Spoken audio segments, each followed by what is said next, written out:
Bom dia, alunos do nono ano! Começando a nossa aula de número 33, hoje eu quero falar para vocês duas coisas. A primeira é que nós estamos na última unidade do nosso livro, como eu já disse antes, e finalizamos os conteúdos do quarto bimestre.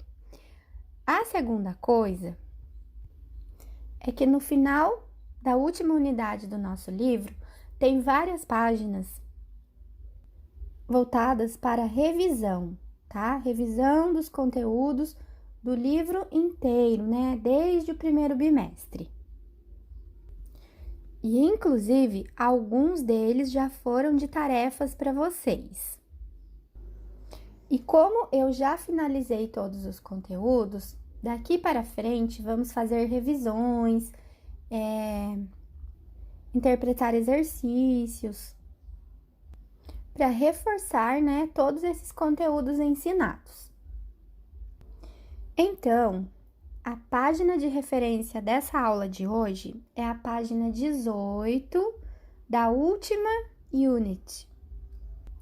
Let's save our planet. E eu vou iniciar a revisão dos conteúdos seguindo a ordem dos exercícios.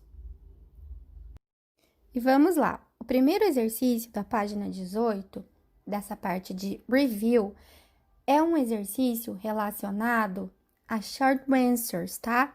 O que significa short answers?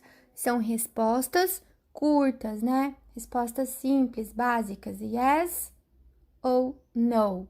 Então, nós temos aqui alguns exemplos para vocês observarem como montar essas short answers. Quando você vai dar uma resposta a alguém que seja positiva e curta, você apenas fala o yes e segue o tempo verbal da pergunta. É a forma mais correta de criar uma short answers, né? Quando alguém fala, por exemplo, you are in a good mood, aren't you? Você está de bom humor, não está? Aí você tem duas opções. Yes, I am. No, I'm not. As respostas, né, positivas e afirmativas curtas com verbos modais seguem a mesma forma. Você apenas acrescenta o modal. Então, por exemplo, se alguém lhe pergunta: Could you cook 5 years ago? Você podia cozinhar, sabia cozinhar 5 anos atrás? Yes, I could. No, I couldn't. Abreviação de could mais o not. Lembrando também que as respostas curtas negativas são sempre abreviadas.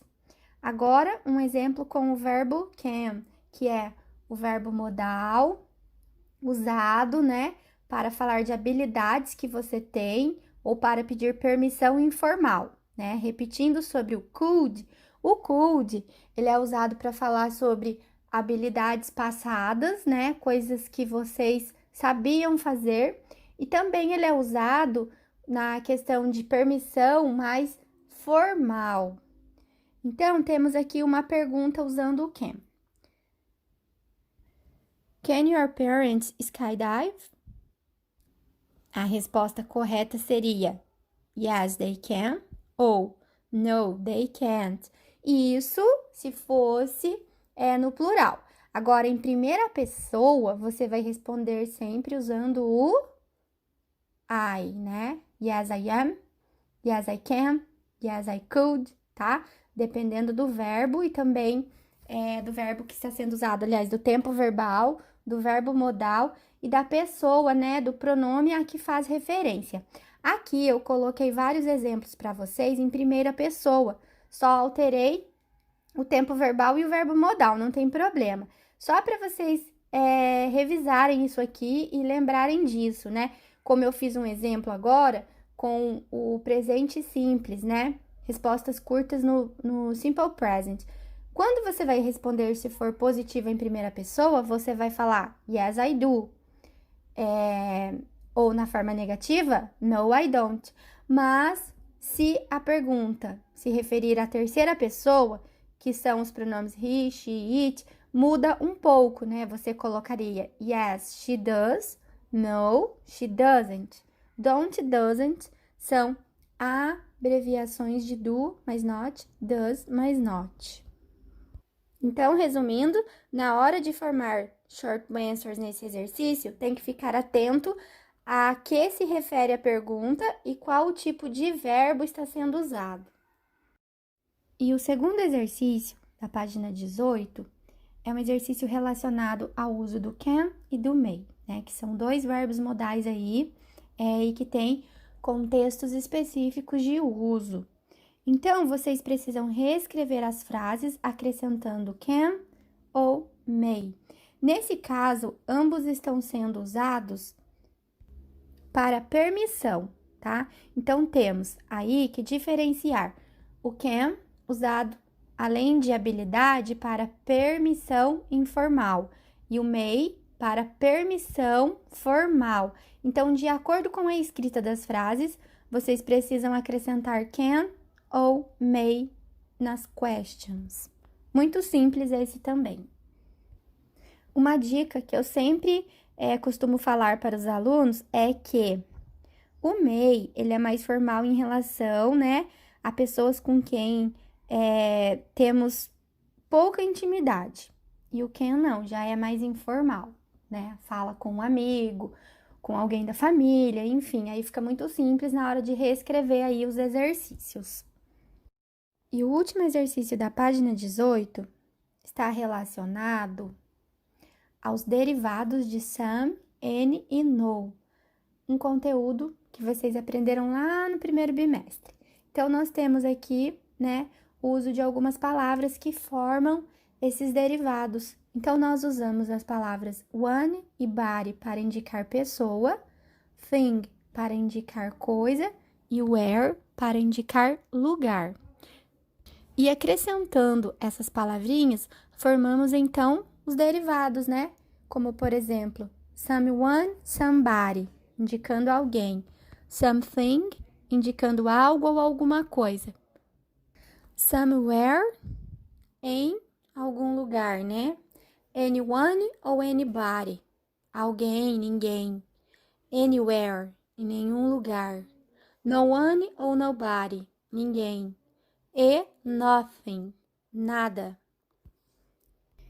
E o que vocês irão fazer no exercício 3?